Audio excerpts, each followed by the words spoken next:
Hi, I'm Rick Dior, and welcome back to my Les Parks 15 Diversions for Snare Drum book series. That was a solo called Flower of the Alps. It's the 8th solo in the book, and I believe it's the hardest solo in the book. I remember when I was a kid working through these, this solo frustrated the hell out of me. It was just so difficult to get it to a tempo that I wanted, which at that time was like 90. Now I'm doing it at quarter note equals 104, which is a lot faster. So the thing about this solo that makes it so difficult is you have these 30-second note flurries of paradiddles and singles and some really, really difficult stickings throughout. So we'll spend a couple minutes here looking at the tricky parts. Now I would definitely suggest practicing this solo in sections because it is so difficult. So you might want to do 2 lines at a time and then focus maybe on a few measures at a time. So the first really difficult measure, or 2 measures, is in the 3rd line, the first 2 measures, where you have these really fast paradiddles. 1, 2. So to do those paradiddles, they're not all accented, so you can't do like a whip stroke accent for everyone, just the first one.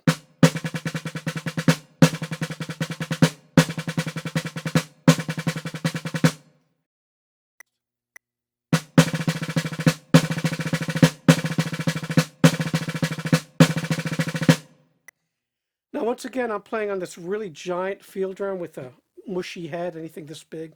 It's not going to be real tight. It would be a little bit easier on a regular snare drum, and a pad would be a lot easier. But I like to challenge myself, so this is a big drum. It's got a Remo Renaissance head on here, and then the sticks I'm using, once again, are these heavier 86-gram Cocobolo sticks. Are good for playing these fast passages, because I can keep it low and get the volume I need. Not a lot of dynamics or any in this solo. There's not any dynamics in the book, but I am doing a few here and there. The next tricky part of the solo comes in line 5, where you have to do these reverse flam taps. 1, 2. So to do that, you have to let it bounce. I'm playing the flams really open there to exaggerate.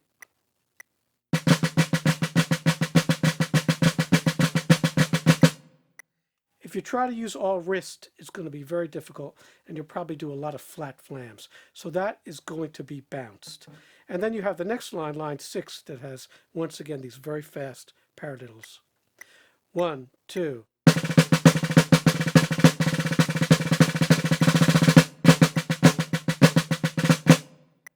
So those 2 lines, 6 and 7, are nasty. And you have this little Wilcoxon kind of single drag there in the last bar of line 6.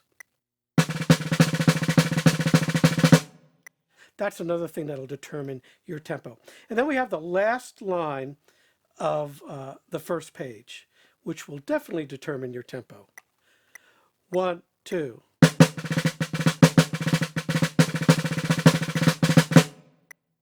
And that's into the second page there.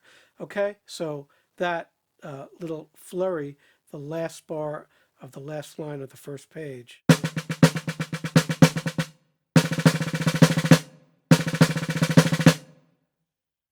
Very, very fast and difficult. And then we get to the second page, and probably the hardest thing in the whole book, in my opinion, is here in the 3rd and 4th lines of the second page to get this to speak right. 1, 2.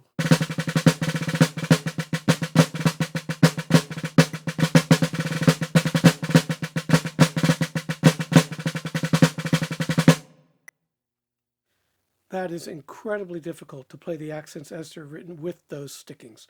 So again, you'll have to practice that over and over to get some consistency there. And then it gets a little bit easier, but you have these accented triplets, okay?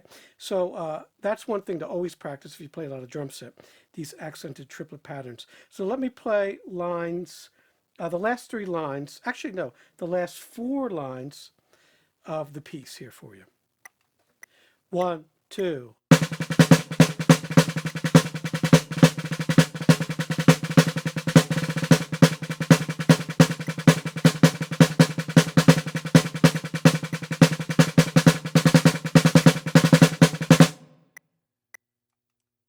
play the solo now for you again with the click track, but you won't hear it.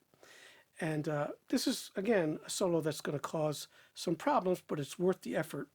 It will kind of raise your level a couple times up there, you know, from level 10 to 12. So we'll see you next time with solo number 9.